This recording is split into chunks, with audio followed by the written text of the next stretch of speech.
Абай Құнанбаев өлең сөздің патшасы, сөз сарасы. Өлең сөздің патшасы, сөз сарасы. Қиыннан қиыстырар ерданасы, тілге жеңіл, жүрекке жылы теп, тептегі шымыр келсін айналасы. Бұрынғы бөтен сөзбен болғанса сөз арасы. Ол ақынның білімсіз бишарасы, айтушы мен тыңдаушы көбі надан. Бұл жұрттың сөз танымас бір парасы.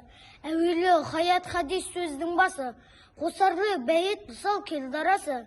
Қисыны мен қызықты болмаса сөз, неге етсін пайғамбар мен оның аласы. Мешіттің құтпа оқыған ғұламасы, мінәжат өлілердің зар наласы. Бір сөзін бір сөзіне қиыстырар, әрбірі келгенінше өш шамасы. Өлеңге әркімнің ақ бар таласы, сонда да солардың бар таңдамасы. Іші алтын, сырты күміс сөз жақсысын, қазақтың келістірер қай баласы.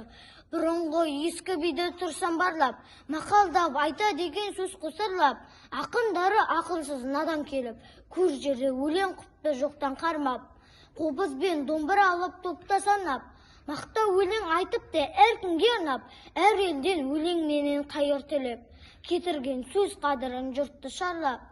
Мал үшін тілін безеп жанын жалдап, мал сұрап біреуді алдап біреуді арбап, жат елде қайыршылық қылып жүріп, өз елін бай деп мақтай құдай қарғап, қайда бай мақтаншыққа барған таңдап, жиса да бай болмапты қанша малдап. Қазаққа өлең деген бір қадірсіз, бұл жырақ көрінеді солардан да. Ескі беше отырман бос мақалдап, ескі ағынша мал үшін тұрман зарлап. Сөз түзелді тыңдаушы сенде түзел, сендерге де келейін енді аяңдап. Батырды айтсам ел шауып алған талап, қызды айтсам қызықты айтсам қыздырмалап. Әншейін күн өткізбек әңгімеге, тыңдар едің әр сөзін мұңға балап.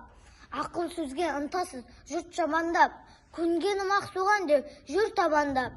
Кісім сінген жеп көрер білімсіз көп, жіберсем өкпелеме көп жамандап.